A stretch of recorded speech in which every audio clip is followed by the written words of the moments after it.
Welcome everyone to the weekly Q&A live stream. I'm your host, Mod Acorn, and with me I've got Mod West, Hey. Mod Husky, Here. Mod Sween, Hello. Mod Ed, and Mod Lenny. Hello. Rare appearances from you two? Yeah, a little bit. And yourself? Yes. Don't worry, if you hate me, Sween will be your new host, don't worry. So I've also got Bruno on chat. He's waving. He's waving. So let's start with some announcements. We've got the Darkmire poll results. They are live. If you haven't viewed them, go for it. Into the live game, you can see them on the poll booths or on the website. But everything passed, so no surprises. With a milestone. Was it the highest rated yes for a quest? Dragon Slayer 2 still has that. Okay. What's the percentage we've got to beat for that?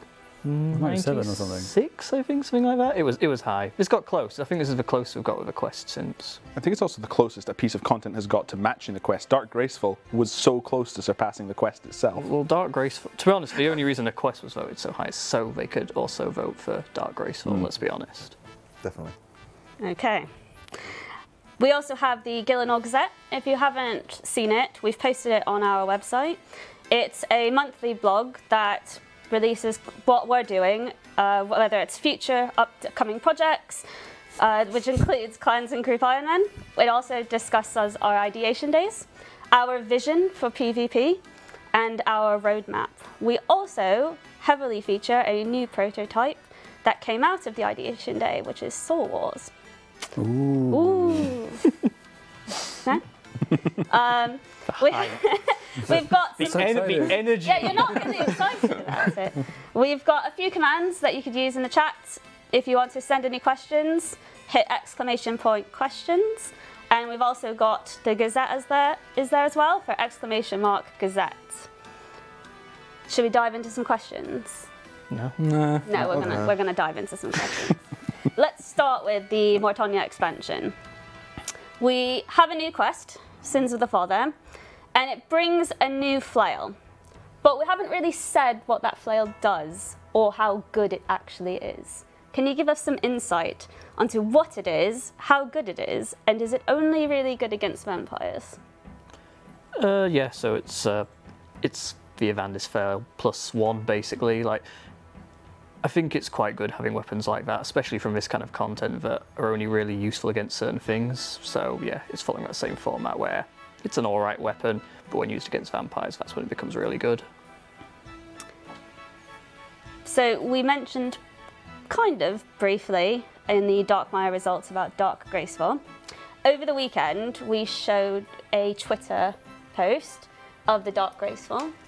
I think it was you going like this. Yeah, Right. That sounds about right. That's my Saturday night. That's your Saturday. However, players feel that it doesn't look as dark as it could be. Can we make it darker?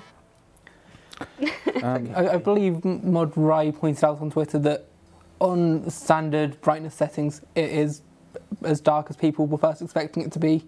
And the screenshot more recently posted was on a higher brightness setting.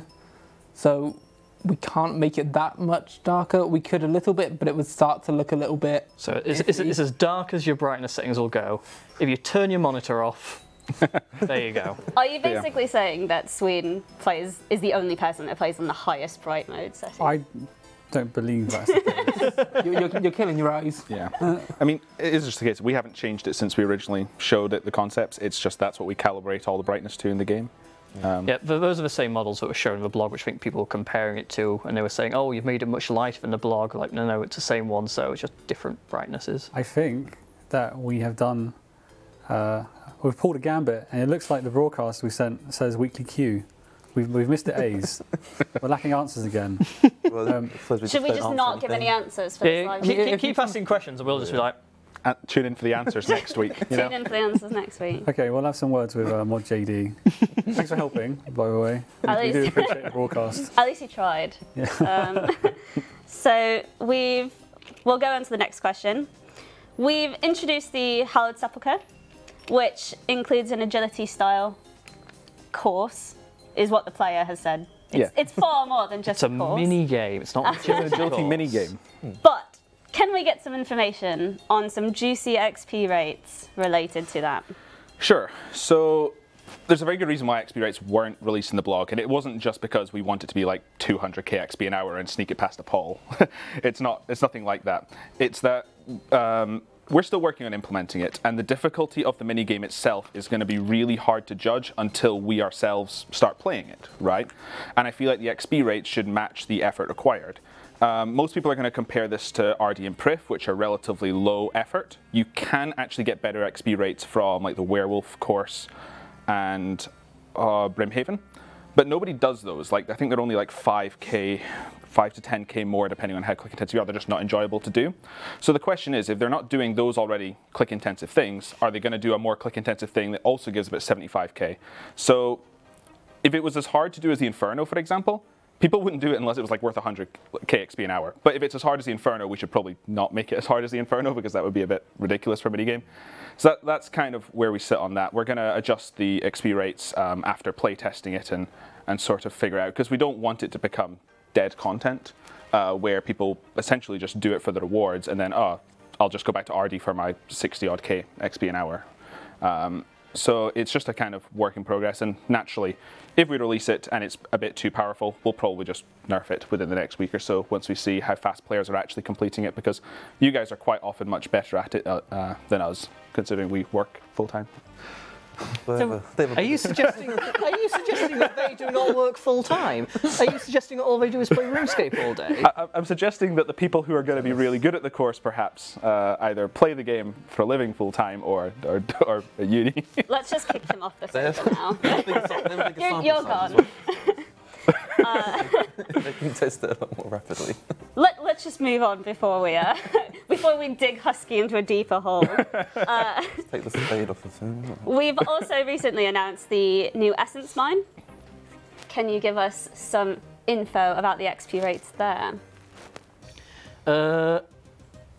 Okay, we said in the blog, what was it? The Essence itself is 150%. But obviously there's the mining time you have to take into account. So it actually ends up working out at most places it's a little bit less XP, but there's a few places like ZMI where it is really quite nice.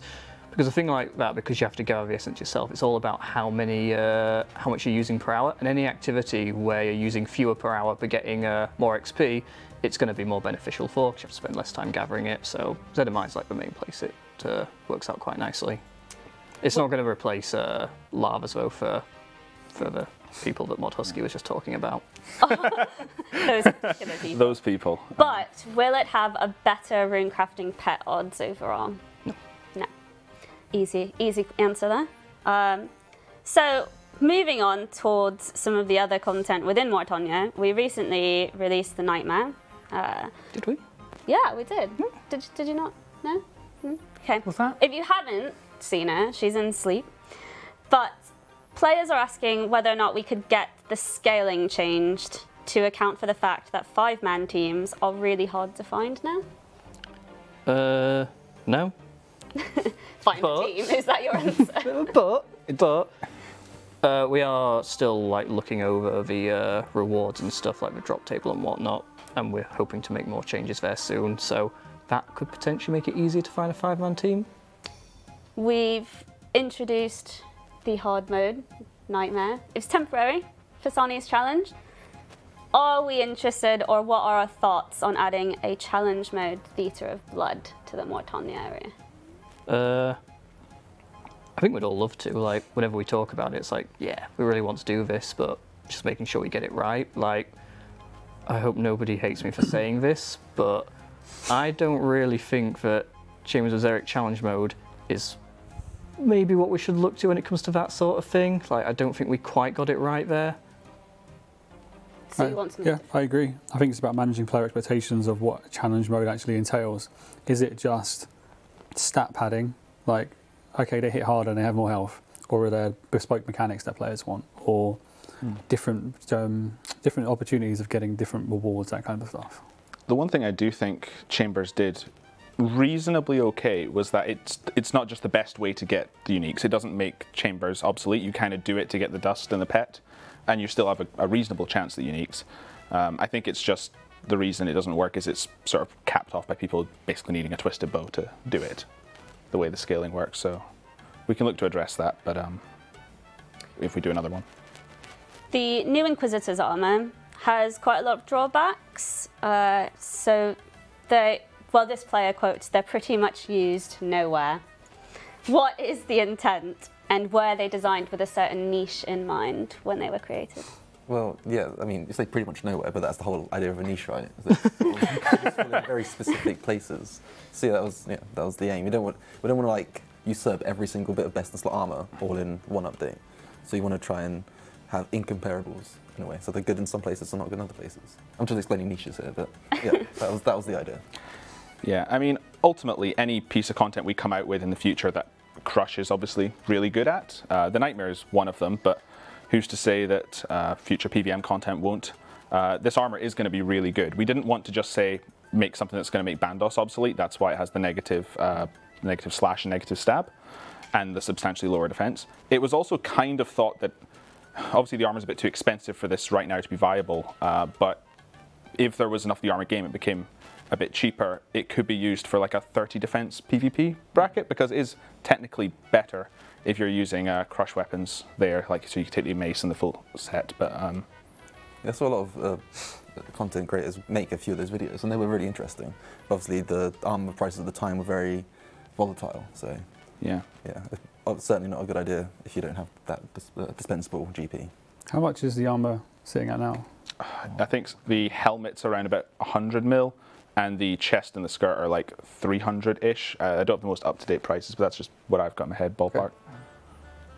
Before we move on to the PvP question stream, we had a question in the chat that asked if you could do a dab. No. No? No one's dabbing. No? Okay. We'll just go to the PvP, straight to the PvP questions then. I think I dabbed in the old school team photo from like 2 years ago or something. Oh, someone did. I think someone was wearing a mask with your face on. Yeah, they were. Yeah. I'm sure, I think it's on the. I sort of asked them to do that as a joke. I didn't think they'd actually do it. And then I came back and I was like, oh, now I have this mask with my face. I think it's on the JMod wiki page, probably lurking around somewhere. I think it is, yeah. It is on the JMod wiki page. Okay. You're in there. Good. Dabbing, yeah. So with the Gillinor Gazette, we released a segment on PvP. When it comes to looking at the feedback for blogs that contain PvP vision, how do you determine which feedback is actually useful? It's hard because, I mean, the blog itself talks about how many different types of PvPers there are, and they've all got different opinion on whether their feedback is useful.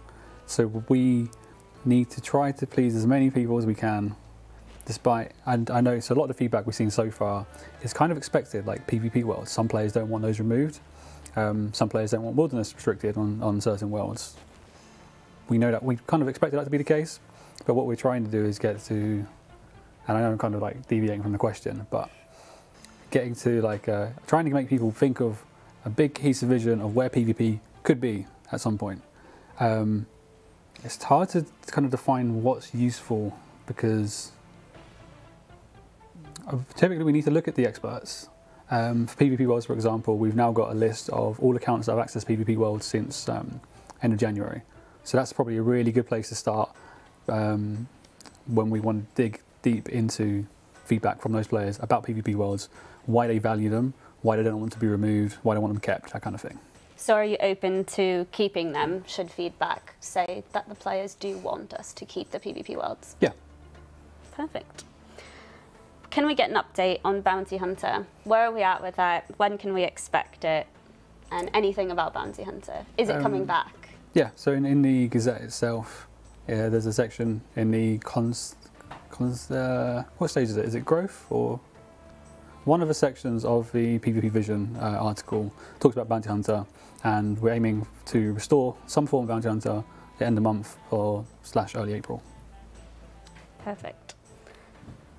So we have a question for the sofa. What are your thoughts on bringing Deadman mode back? It's a topic that's quite heavily discussed within the community. We've had people responding to social media posts, Deadman mode when, Deadman mode when. So, what are your thoughts on bringing it back?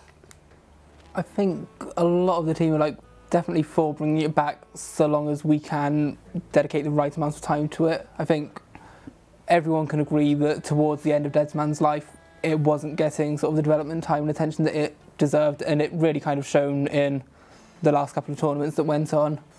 As a concept, I still love it. I think a lot of the team love it, but we just need to make sure that we've got the time to keep on top of it and keep it fresh tournament after tournament if we want to keep it going in that same way.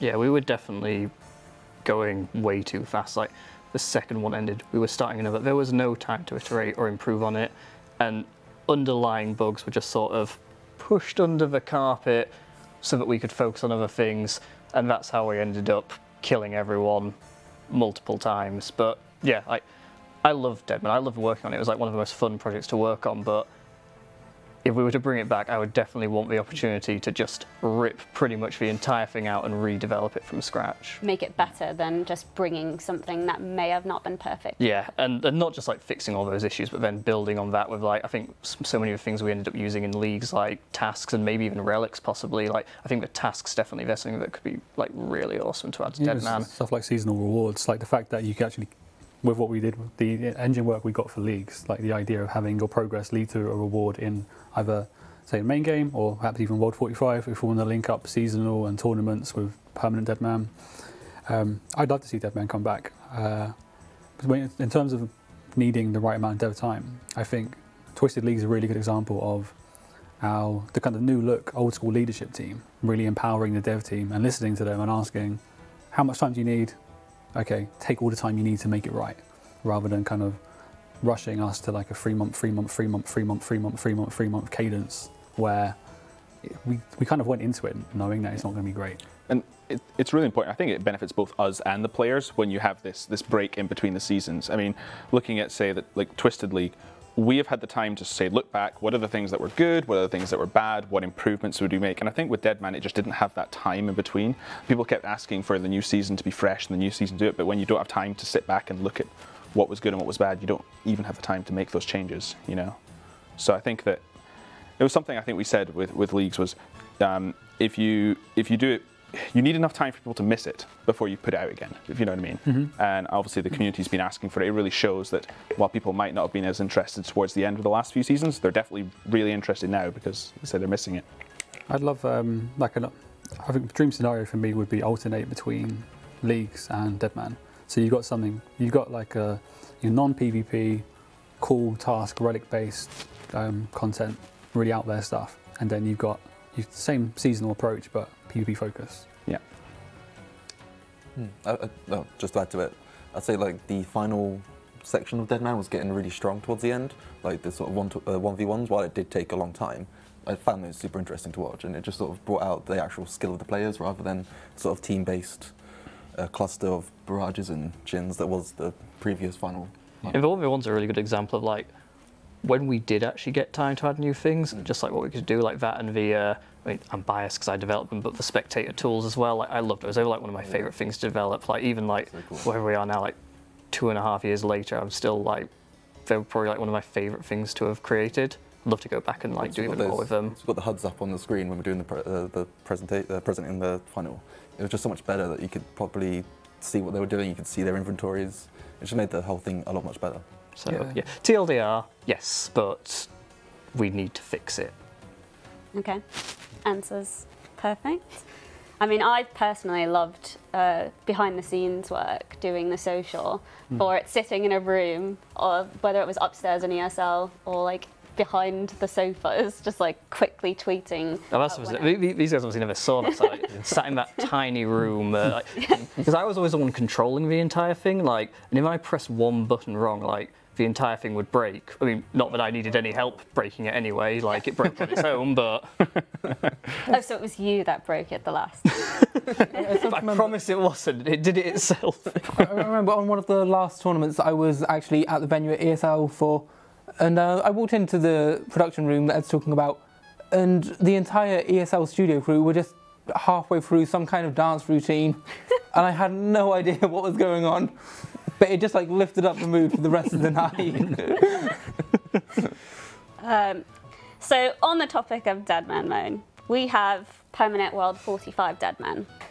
What do you feel we should do about it? It's been on for a while, it hasn't changed. We have also a dedicated player base that plays it pretty much consistently.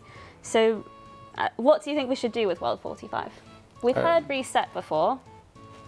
So in the blog, the Gazette article says we don't know what we should do.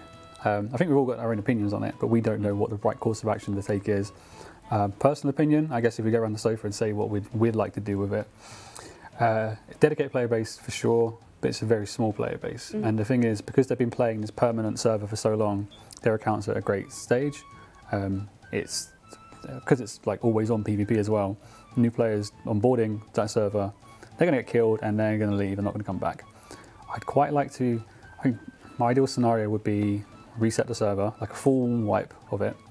I'd like to see what the features we've got from the leagues and the ability to carry over progress from league to league. People who have stuff like cosmetics and pets, if we can keep that to transfer between the reset, awesome.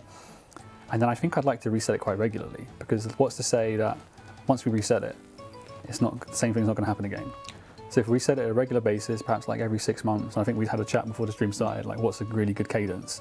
I'd say 6 months, and then if you play it post reset and you played it last time, if we could offer some kind of like increased XP or increased loot or maybe some carryover for progress to kind of give them a head start and make it worth playing, then I think that's what I would quite like to do.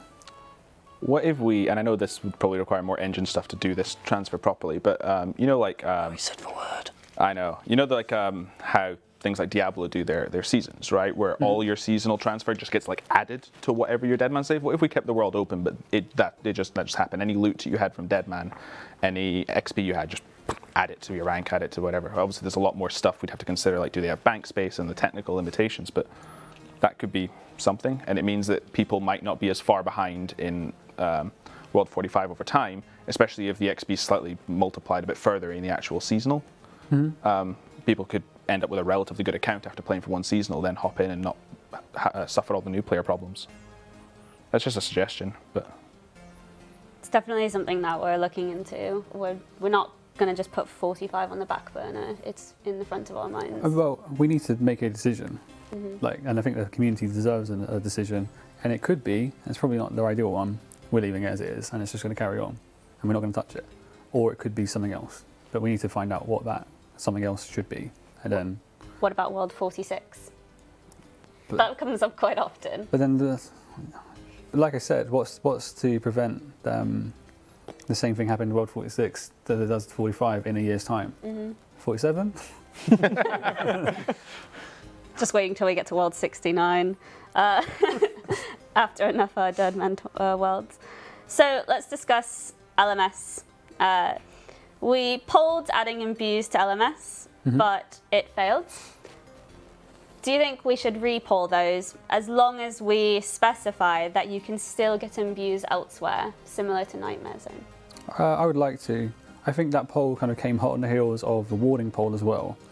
And even though we revised the warding pitch, I think because of the initial warding pitch, players kind of had it in their minds that we're really out to steal their imbues. That's not the case. We're just looking at alternative ways. So if we can communicate that in the poll question, then perhaps it would fare differently. It's not about trying to force it through. It's just about representing the question in the right way with the most up-to-date information. Yeah. It'd be interesting to see how much it failed by. If it was quite close, then maybe there's a reasonable reason to re-poll it. If it was quite bad, like in the 50%, it might not be worth it because the things changed that much. I don't know. It's not even been a year yet, so. We've had a few players telling us that boxing is becoming a problem within LMS. Are we looking to do anything to combat boxing within LMS? Yeah, again, that's covered in the Gazette. I think it's in either the growth stage of PvP Vision or the other one. Basically, we're exploring like different timers, maybe looking at the Deadman timer. I don't know how it works explicitly, but if it was something like if no damage has been dealt over a certain period of time, then you can be attacked by somebody else. I think that's how it works. Stuff like that. But yeah, we want to fix boxing. yeah. We've also touched in that Gazette that we're working on, or hope to work on, the Wilderness boss rework. Mm-hmm. Do we know which team would be working on that? Or some mods that would be working on that? Mainly so players can direct queries or besides just to CM? Sure. Just to add on to like the last bit of the question. Yeah. About like talking to the right mods. I think you definitely need that kind of communication to the people working on stuff. But it also shouldn't be like I know which mods I want to shit talk or harass, that kind of thing. But in terms of who's working on it, it's probably going to be the operators, which for now is Ash's team. But I believe Ash is going to be moving on to work on the clan system. Yep. Oasis works on the operators. Rock, even though he's upload manager, works on the operators. And Mod Melee, who we introduced in today's Gazette, so give her a warm welcome. I think she's got a Twitter account, I'm not sure. She'll also be joining the operators. And there's Rock in the chat. Hello, Rock. Finally, for the PvP section, are we set on making the PvP changes that we laid out in the Gazette? No, we're not set. We said at the end, like, we want their feedback to kind of inform it. We've taken like a really top level view of how PvP could be, with a main focus on, if I was to kind of elevator pitch it, it was make PvP more dangerous open world based, which is why we're kind of moving it to the wilderness. But if that's not the right thing to do, then we'll revisit it. What I've seen so far, lots of positivity towards most of the changes. Like two of the main sticking points tend to be the PvP world stuff and restricting wilderness access. Perfect. So we talked about the Gazette quite a lot, and there is a section in there that talks about Soul Wars quite heavily. So we have the 2 mods out of the 3 that we listed in the blog that helped make the Soul Wars section. So why did you choose Soul Wars for your ideation day? Good question. Why did we pick Soul Wars? I don't really know. It's something that comes up a lot. And it was because we kind of wanted this proof of concept for whether or not we could port little bits of content like this. It was something that jumped out to us as an early-ish piece of content that people want, that we'd like to see developed in the game. And it just seemed like a good starting point to try this stuff out, really. Yeah, I think that's like the important thing. Like, it was, in some ways, it was less about Soul Wars itself, and it was like we wanted to test to see like what we could actually do with regards to like, I'm trying to think of a better word than stealing, but let's go with stealing things from like the post 2007 era. And Soul Wars was just sort of the one that like made the most sense. It's not a huge piece of content, but at the same time, it has a little bit of everything. It has like obviously interfaces, audio, models, animations. Like, we could test every like aspect of porting things over and seeing how each one would perform. So it wasn't we're big fans of Soul Wars, but it wasn't oh, we want Soul Wars, so this is the one we're going to try out with, and no, none of the others. With Soul Wars being the thing that you chose, what about stealing creation? Do you think that could be one of the next things that we take from RS? Or fistigraphics, like other people are spamming. I think they're both definitely things that Ed and I are interested in. Like, yeah, we've had a few chats about, like, if we were to do more, what would we do next? Yeah, as we started sort of looking at Soul Wars, we were thinking, okay, so if this does work, where do we take it from here? What do we do next? We're like, okay, cool, let's look at stealing creation next week, fistigraphics the week.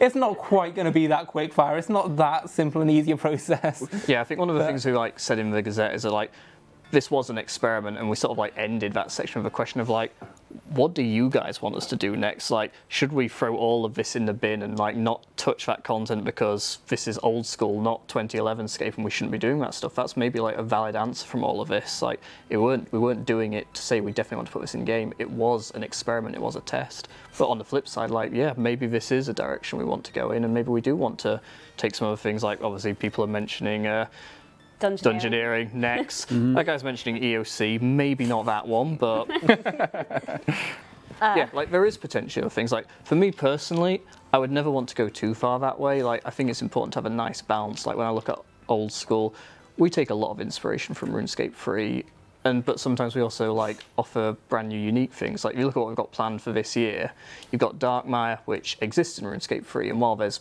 plenty of old school uniques to fair like the Hallowed Sepulchre, there is quite a bit of overlap as well. But then on the flip side, you've got A Kingdom Divided, which is the new Karen quest. That is completely unique to old school. There's nothing like comparable to that in RuneScape 3. I think it's always important to have a variety. So if we did do more of these, I certainly wouldn't want this to become, we're doing Stealing Creation, now we're doing Fist of Gothics, now we're doing Dungeoneering, and like there's never anything new and fresh ever again. It'd want to be a balance. Yeah. It's worth pointing out that for all some old school players' criticisms of RuneScape 3, however you want to call it, like EOC or other reasons, they did a lot right. That's why the games lasted so long, and that's why players wanted old school back, and why they're still playing old school. So, and things like Darkmire, I know some players are like, this is, and we had the same thing with Prif as well, this is RS3, why are you doing this? Well, I mean, the stories started being written in like the early 2000s. We could just leave them hanging, or maybe we blow up Darkmire. That's our twist on the quest line. Hey, no spoilers. I think, well, yeah. Like different people have different opinions. The way I've always looked at it is like, no, it's not RS3. RS3, when did that come out? Mid 2013, like June, July 2013 or something like that. That is RS3. Like anything before that, no, that's not RS3. You know, there's some things before that, like I wouldn't go down the route of like MTX and EOC. But on the whole, I think a lot of things between like 2007 and 2011, to me, they are in many ways still very much old school. Like what is old school? Like that date from 2007, that was picked, it's what we had. That was the backup that we found hidden away in a safe somewhere. There was no like big strategic decision that this is the old school date. So like, I do think there's things that came after that date that do fit the old school style. But yeah, there's things that came after that date that definitely don't. We do mention in the Gazette that Soul Wars was taken from a 2012 backup. Are you foreseeing a 2012 RuneScape server?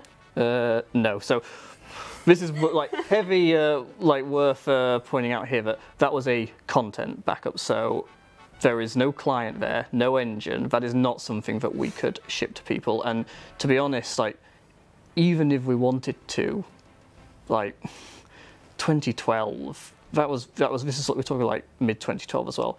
Like MTX was already in the game at that point. It had already, although it wasn't RS3 at that point, it was already starting to get close. I personally think it'd be too late anyway, if we even could do it.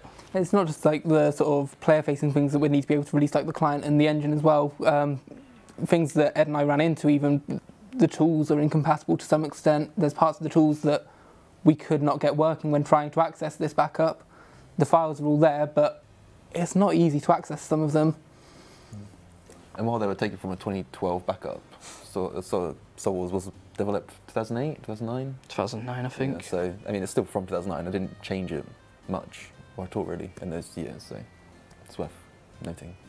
If we do a poll for Soul Wars and it does pass, when would you expect it to come into old school, or would you like to see it into old school? So, I think if we did want to like go forward with this, like after the feedback we get from the Gazette, the next question would be, do we poll it? And if we did, I'd like to think it'd be doable this year. Like, I don't want people to like get carried away and like see our images and go, oh, it's complete, they can ship it next week. Like when we said that earlier, we were joking like, we have a working prototype, but a working prototype is a long way from a shippable product. So we would be talking like towards the end of the year if we did want to go ahead with it. There's still a lot of work to put into it. And for similar reasons, that's why we're not suddenly going to be able to offer Stealing Creation and Dungeoneering and stuff like that. As I mentioned, Soul Wars is probably the smallest of all of them to do, and it's still going to take a lot of months' work, even if we did go forward with it after this. There's also the talk of the rewards, right? Because a lot of the rewards from Soul Wars were like summoning stuff, or like, so we don't have that. So we're not just going to say, oh, we need to copy the rewards across. We'll just take summoning, you know, because why not? Yeah, that is another like big question. Like,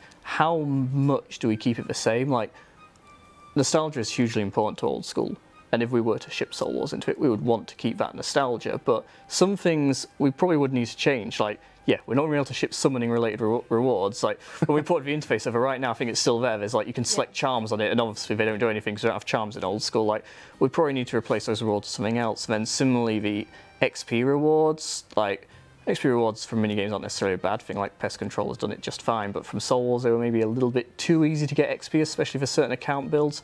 So we'd probably want to put restrictions on that. Like I imagine we probably would want to launch a minigame with like a total level restriction or a combat level restriction, or maybe even both, to make it so it's not too easy to get XP, and also to solve the botting problem, because as I think lots of people pointed out as soon as the blog went live, Soul Wars was heavily botted, and we would want to try and tone that down a bit.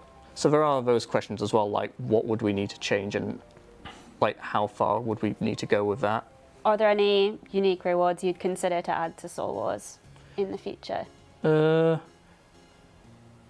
I'd quite like to do the capes. I imagine we're probably not going to get Nomad's Requiem anytime soon, so stealing the capes from that quest, because it's nice and thematic, it's fitting with the capes from a minigame. I think that'd be a nice reward. I wouldn't mind an avatar pet either. Maybe throw the imbues over there as well. Pet hunters will love that. Well, if I remember rightly, that the reward shop in Soul Wars allowed you to buy pets. Yeah, there's the summoning sort of related. Yeah, it'd keep that thematic there as well. I mean, there were things like a Jad pet in the Soul Wars reward shop, as I'd found when I was copying it over. I don't think we'll go putting that in there. Keep your old pet. Quickest way to get a nibbler, Soul Wars. We'll just make it the pity shop. You need to be so-and-so dry for a pet, and then you can start buying it with Soul Wars stuff. So we talk about Soul Wars, but we also had a few upcoming projects that we've teased at RuneFest, such as the PvM Achievement Diaries. What are your thoughts on what a PvM Achievement Diary would look like? So think an achievement diary, but for PvM. So Big break. I'm not actually joking either. Like that's how I envision it. Like we've got achievement diaries for areas right now, but why do we just need to do area achievement diaries? This would be an achievement diary that probably looked a lot like those ones, but for a skill, or in this case multiple skills, like combat related skills, rather than an area. And you could have like easy tasks that are as simple as kill a goblin, and hard tasks which are, I don't know, like do the inferno with a banana or something. yeah, I remember Gambit, one of the Q&As, had said, "You're not going to be on the Q&A, that's a shame, but I've got a question about PvM diaries. Can you write up a response?" And I had an A4 document written up, A4 page, and he was like, "I'm going to skip that, and we'll just come back to another session." So I'll try and keep it brief. But my sort of pitch was, you've got tiers from beginner to master, where beginner starts off at things like mole and easy tasks like that, like maybe kill it before it burrows 2 times, right? All these low-level bosses are going to be pretty hard to actually create interesting challenges for, because they're not actually interesting bosses and they don't have that many mechanics. But as you start going up, you could start to have things like, you think like what a hard tier is. And for hard tier for the achievement diaries, it's very much like 60s, 70s-ish skills. And then elite is like 80s. I sort of viewed hard PvM diaries as like, do a melee fight caves, right? So it's harder than doing Jad, right? And then elite would start to look at things like God Wars, things like kill Zilliana without taking damage from anything, right? Where you have to try and do prayer flicking things. Master would be time trialed Inferno, time trialed Tob and Chambers, maybe even do Inferno without T-bow, things like that. So this is the sort of scale I was looking at, and just sort of looking at what we could offer people, say like cosmetics for doing it, that sort of thing. But this was the sort of scale. It was supposed to make interesting challenges, so that you're saying, hey, I'm going to go kill Vorkath. Oh, what challenges has it got on there? You know, maybe take no damage from the poison pools and all these little things. So yeah, so it was that sort of scale. And the reason as well was, people sort of, I've seen it come in streams all the time. People ask, I'm like 70s-ish, 80s-ish combat stats. I want to get into bossing. Where do I start? And we don't really have any signposted direction. Even combat level isn't the best indicator in some cases, right? So it was to say, okay, if you're looking to get into PvM, maybe you start at the beginner, the KBDs and the moles, and work your ways up to medium for the Dag Kings, and then sort of give people this sort of linear path to go through. So you're not going to put Master achieve a fire cape at level 3 combat? Probably not, because, you know, you get like one shot at that. I think for the players who are hearing about like PvM achievement diaries, focus on the concept of it. Like, what could you do? Because I know some players are really excited about it, and perhaps through some of the examples you listed, they're like, it's gated by RNG. Especially when you look at stuff like kill in certain timers. Yeah. So maybe don't focus on the specifics he just rolled off on the Q&A in front of the camera. But I had like it's still very early days, I think, as the blog mentioned. Like, this is something planned for like later in the year, so it's still very like high level concept. Like, we don't fully know ourselves what it'll look like yet. But I think, as I mentioned earlier, we'd want it to have multiple tiers, and easy could really be easy if we really wanted. It could be just like killing some very low-level creatures for the noobs just coming off Tutorial Island, and then only when you get to like hard and elite and stuff, it starts to get more interesting. Yeah, for sure. And obviously, when we start taking on projects like that, we would probably have a full like design blog with like the tasks that we're going to, and we'd probably start looking at talking to communities who like to do PvPM and saying, what would you guys consider to be a difficult task or an easy task? And there'd obviously need to be a lot more design work than just, as you say, me rattling off the first things that came to my head from a document I wrote 6 months ago. So, moving on, we also mention a second league. What are we planning to do differently with the second league in comparison to the first? Spoilers. Ooh. So I don't want to talk about what we have planned for the second league, because that is spoilers, but there are a lot of learnings. There are things like getting better balance between the relics. We've spoken about the idea that if something is just so good that everyone wants to pick it, either it shouldn't exist or everyone should get it by default, right? We want to have a better balance between the three of them. Things like XP multiplier relics just feel they're either really good or just not worth picking, right? I think like tier 3 was really good when it made you pick between different skills, but the idea of saying you either pick double XP or you pick like a 1 tick faster, it just becomes like a crunch the numbers and see which one gets you more points. We'd rather remove that choice entirely, so instead of just picking what is optimal for points, you sort of have, ooh, I've got these fun different flavors for builds I can pick. We definitely want to do something with drop rates. If we did for example, did the Twisted League again, we would. It comes down to the league itself. If there's a league that has a shorter lifespan because the content is less, maybe we wouldn't buff it as much, but you know, we want the element of saying, oh, in the Twisted League, we made all these challenge tasks for really hard challenge mode times that basically require T-bow. We should probably make getting a T-bow a lot more viable, so it's less RNG if I hit a 1 in 1,000 from raids. Maybe if it was like a 1 in 200 or something, it would have been a better sort of place for people to feel like they got it. And then they also would feel bad about getting it in the first place, right? They don't feel like they've wasted their RNG on the main game. They're just, oh, cool, I got this, and I was supposed to get it easier. I think we also discussed potentially just showing off relics more in advance, so rather than just being like, here's some hidden names that you have to quickly chore through a video. Yeah, we'd want to involve player groups a lot more to get opinions on the balance of the relics. We maybe wouldn't say, hey, here is all the relic tiers pitched, but maybe more like, here's 10 relics. Tell us the ones you think are the best, sort of rank them in order and that sort of thing, so we can get a better judge of power level. Cool. One thing I'd like to change was more to do with how we announced what leagues were generally. We kind of kept it as a surprise. It was a bit too hidden for too long. And even though I really enjoyed, I didn't really play it much, but I enjoyed consuming the content and seeing how players engaged with it. And I think, quite a sweeping statement, I think players liked it. Big general statement. I know individuals wouldn't have done, some individuals loved it. I think generally you liked it. But when we first announced it, it was very much nobody asked for this. And that's completely right. No one did. And we just kind of dropped it on you. And there are reasons for it, which I think we should have been more open about the fact that we were working on that kind of thing. And that's what we're trying to do with, I guess, the project tracker and the gazettes and stuff. Yeah. It's just, you know, you understand now that we're working on it. This is kind of different stages we're at. It's coming. Yeah. Just be more open about what we're working on. So, what trophy did you get in the end? I didn't get one. I barely have enough time to play my main account. Disappointing. So we did talk about another project, Kingdom Divided. Loads of projects. I know. You mentioned it earlier as well, Kingdom Divided. What is it? And is there anything you could tell us that you could give us exclusive spoiler content now? Ooh, I don't know about that, but yeah, Kingdom Divided. It was announced by Ash at RuneFest, but we haven't really talked about it since. And one of the things we want to do with the Gillinor Gazette is start talking about things a bit earlier, hence why we have a project tracker.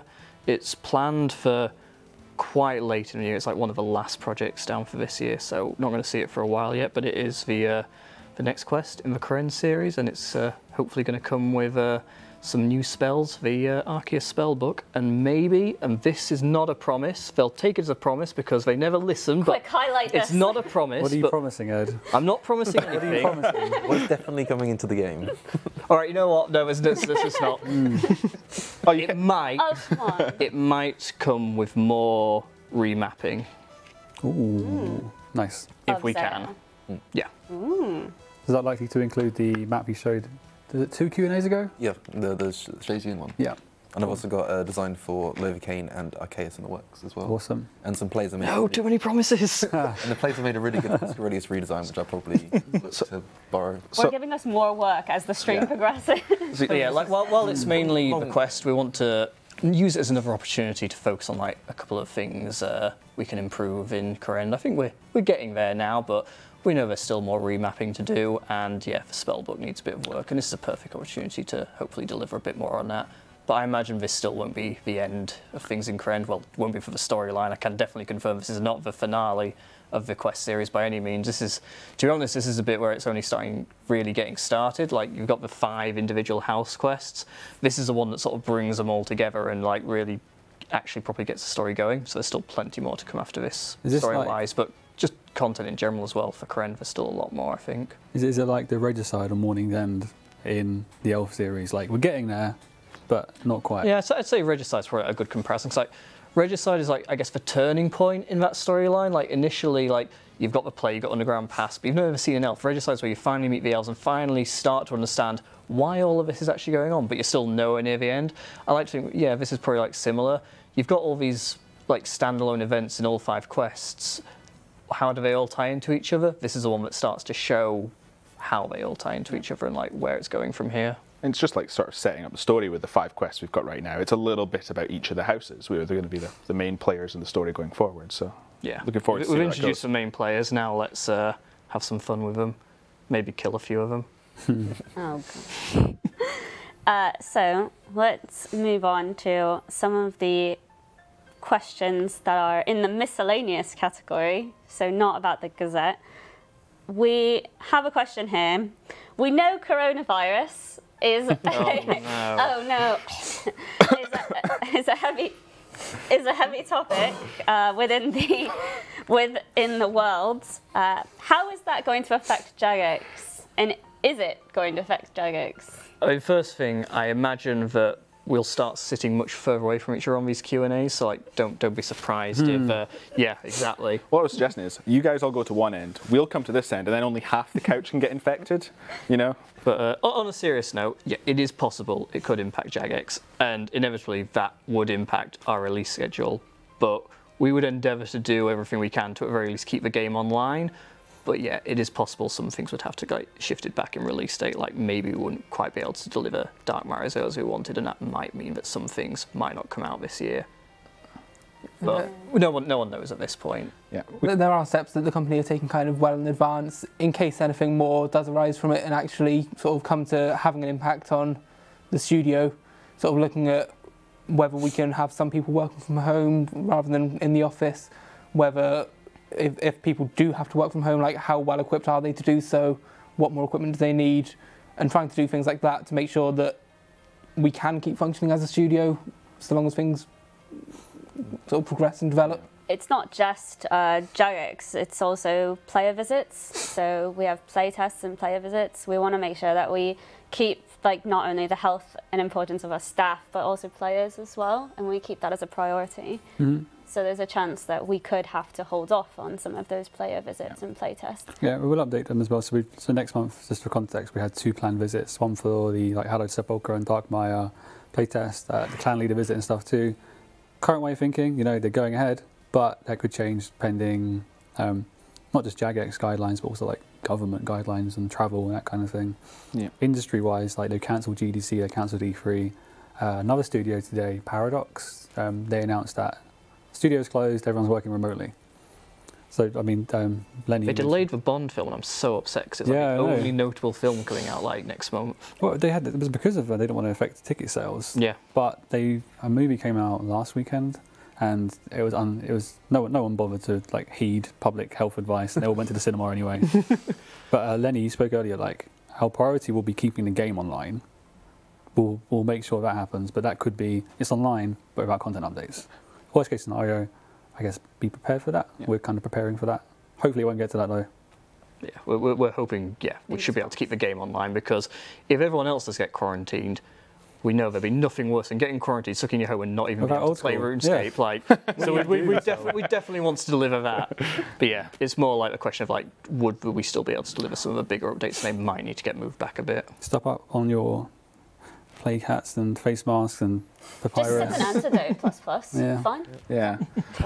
What if we just quarantine all the staff into the office so they can't leave, and then we could just continue working. You know, you guys are not impacted. You know, just pull sleeping bags in the. Or at least more than we planned. It'd be great. It'd be great, yeah. Free overtime. So, Husky, you developed the Forthos dungeon. Oh, that was a while ago. Yeah, that was a while. Can players be able to toggle in the future receiving page drops as it spams untradeable drop notifications at Sarachnis? Yeah, that seems like just pretty good quality of life. I've killed a good number of that boss myself.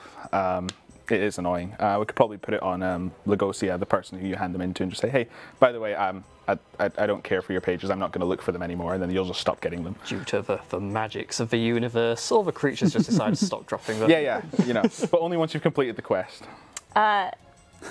Another miscellaneous question here. We saw an update to God Wars Dungeon allowing clicks to register on an empty space around each room. Is it possible to get a similar fix to the Lizardmen temple? Can we do it? Possible, yes.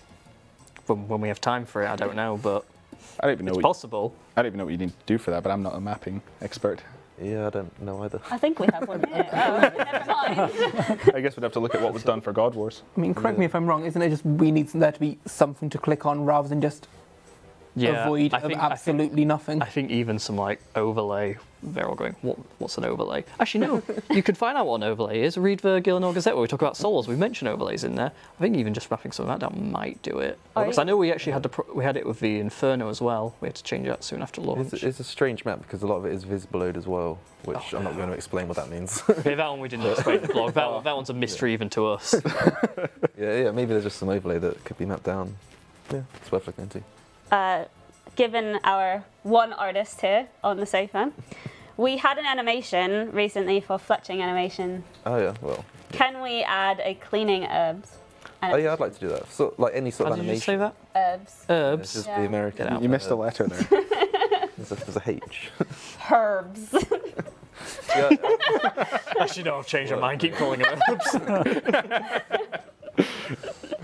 Yeah, I'd like to make some animations for that. Much like how we did like the crafting, adding orbs to the end of battle staffs, and just all sort of animations, well, skilling activities that don't actually have any animations and just looks like you're bank standing. It would be nice to sort of complete all those. I believe Herbs is one of the last ones, but there might be some missing. Oh, no, don't say that. They'll find more for you. Yeah, well, if they do, that'd be handy. So, you know, send us a list. Send us a That'd be list. great. Decanting potions. I mean, if you want, but just play the potion animation. We could. Just replace the pestle with another vial. Yeah.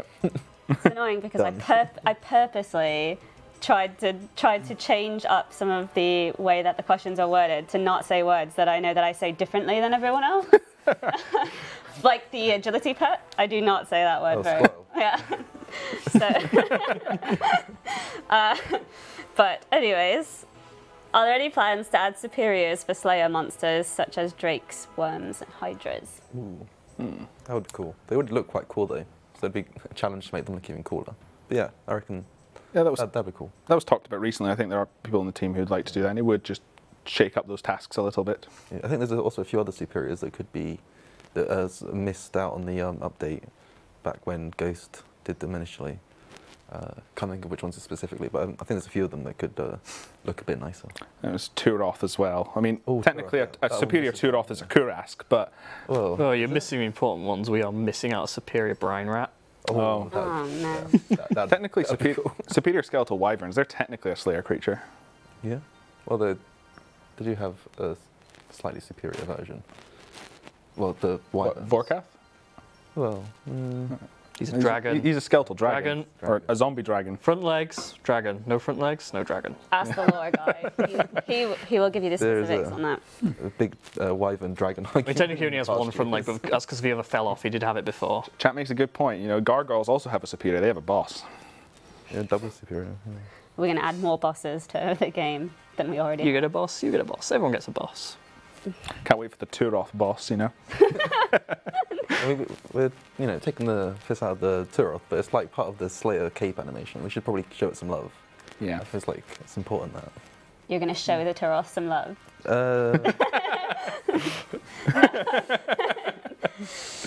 So we've got about 5 minutes left, and I wanted to do something slightly different, where we do some quick. Yeah. Oh no. No. We do some quick fire round questions to get to know the people on the sofa, but also to get some really funny clip-worthy moments for everyone on social. Oh God.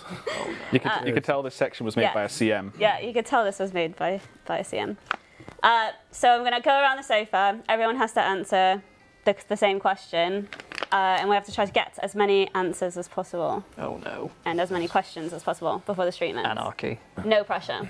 We'll start with West and then move around. Okay. Good. Pressure.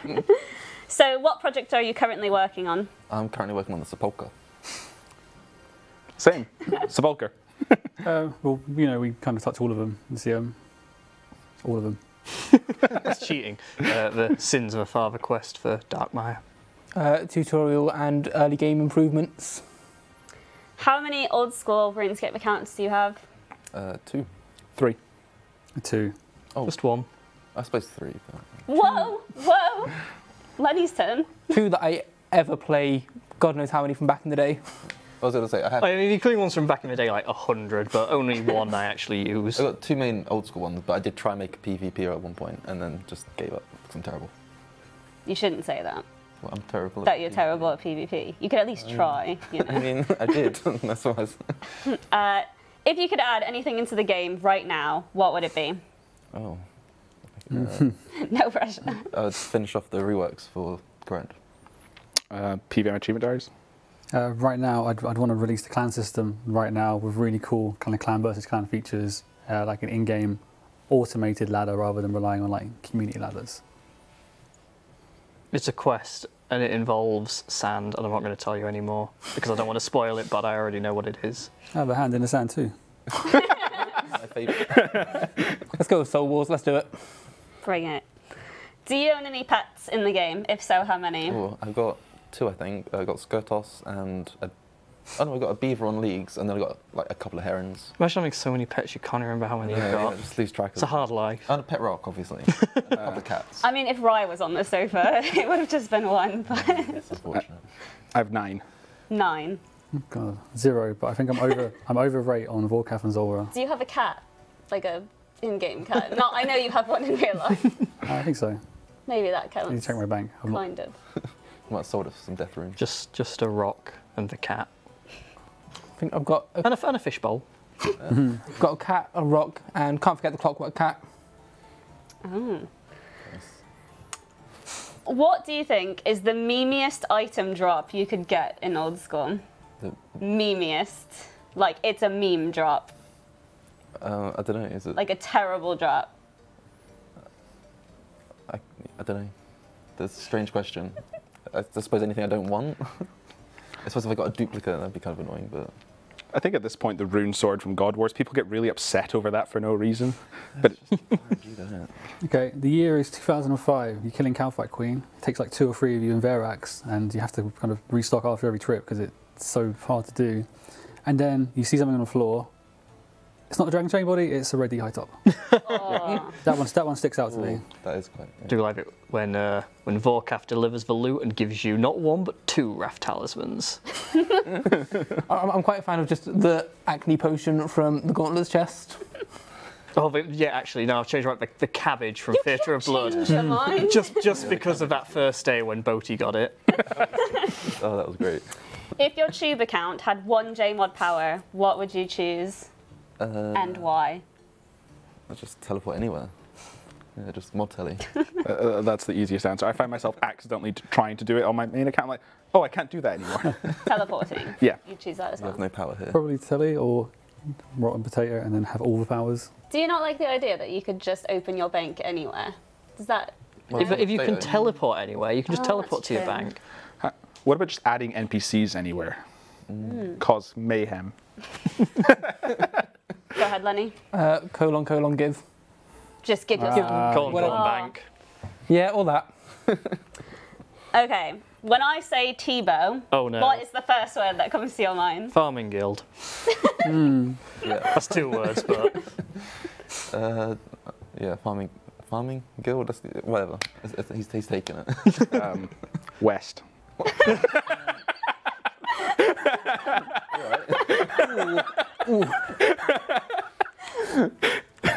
Sorry. Overpowered. Oh, you're getting serious now. Serious end. Spawn. What is your most forehead moment in Old School? Oh, wait, playing the game? Playing, yeah. Because we've just covered the one where you worked on it. Find something new. I don't know. I think I died 2 or 3 times back to back on leagues to the Spory because I just completely forgot how terrible I was compared to my main account. So that was kind of stupid. My first live Zuck attempt, I tagged the Ranger, pre-range, tagged the Major, didn't pre-mage, wondered why I died. I just started playing again in 2015. I was training my fire making on a PvP world in Hallowed Castle. I just got in from the pub. I had a few to drink. Is that your excuse? Yeah, that is my excuse. Okay. And I had just on my laptop 1 tab Old School and 1 tab Netflix. Someone came on and was like, "Hey, I just PK'd this. Do you want to buy it from me?" I was like, "Yeah, cool, all right." Took the cash stack out, went to the trade window, hit accept, then watched Netflix. Kind of forgot I was in a trade, and by that point I'd been kind of walked out of the castle, frozen, and I watched myself die. I was like, "Oh man!" And I woke up with a hangover and. You have to like go all the way back to a slightly foolish child playing RuneScape, and that guy comes on and he goes, "Hey, did you know you type your password backwards? It doesn't hide it." "Oh, really?" Shit. I think I've got a screenshot on my Twitter even of, in the space of a single chat box, "Congratulations, you've got 50 fire making.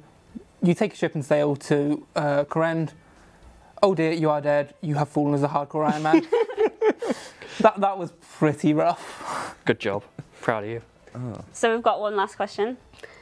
Which JMod do you think would be difficult to beat in a PvP? What, Archie? Probably Mod Curse. I'm going Curse. I think Archie's had his day. I mean, I'm terrible, so I'm sure most people can beat me, but... I think it's the person you least expect. I think it's actually Mod Acorn. I think it's got to be between Curse, Sween, and Nasty, because I know the 3 of you are Yeah. quite involved. During the LMS playtest, when we re-released LMS, Nasty was the person. I came in 2nd place, but he came in 1st place. I couldn't defeat him. Super difficult. But yeah, it might be the person you least expect. So we are out of time. Oh. Yeah. There's still lots of questions on here. Maybe we'll bring them back to the next Got one. one more question. One more question. Okay. The question that we've got here is, what is your biggest in-game pet peeve? No. Oh, that's a That's a minute loaded to think question. about, yeah.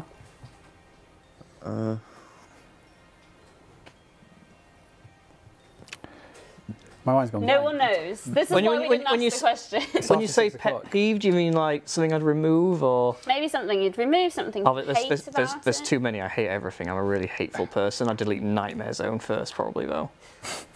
Then Winter Todd. But that's your thing. We all make mistakes.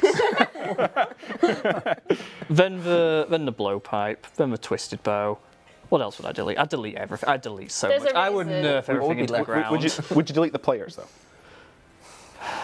To be honest, after I finish deleting everything, there probably wouldn't be any left. They'd all hate me and all leave. It's like, we'll just start 07 all over again. Let's Yeah. hit the restart button. I think my biggest pet peeve is the nothing drop on the RDT. It is just the most annoying thing when you go through the effort to kill a boss and just no loot. This is quite trolling. Not necessarily the game itself, but more like the old infrastructure and how bespoke it was. Like a lot of the stuff we use was kind of created bespoke just for our game, and we can't, because of that. Like modern equivalents might have been developed by, I don't know, companies like Amazon when it comes to like web hosting, but we can't just port it over because the gals really wanted to do things really secretly and by themselves, which is great. They did an awesome job, but it means we're always playing catch up on stuff like infrastructure.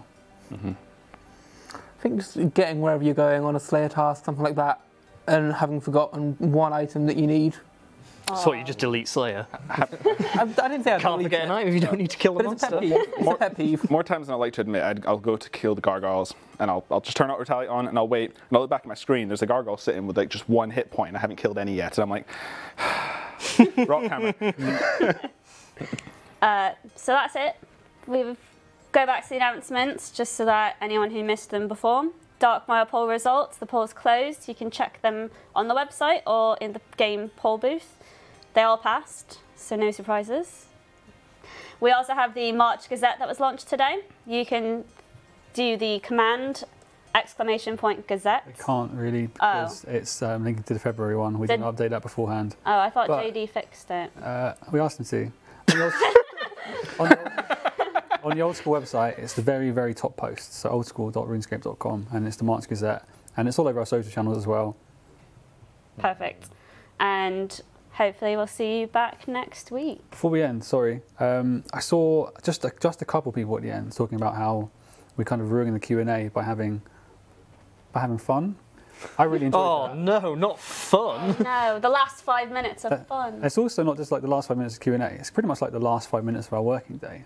So I quite enjoyed having the ability to have fun on live stream after we spent all day working. So thank you very much for bringing that You're segment. welcome. I thought it was quite cool. Yeah, Yeah, you all just got schooled. I'm sorry. What's fun is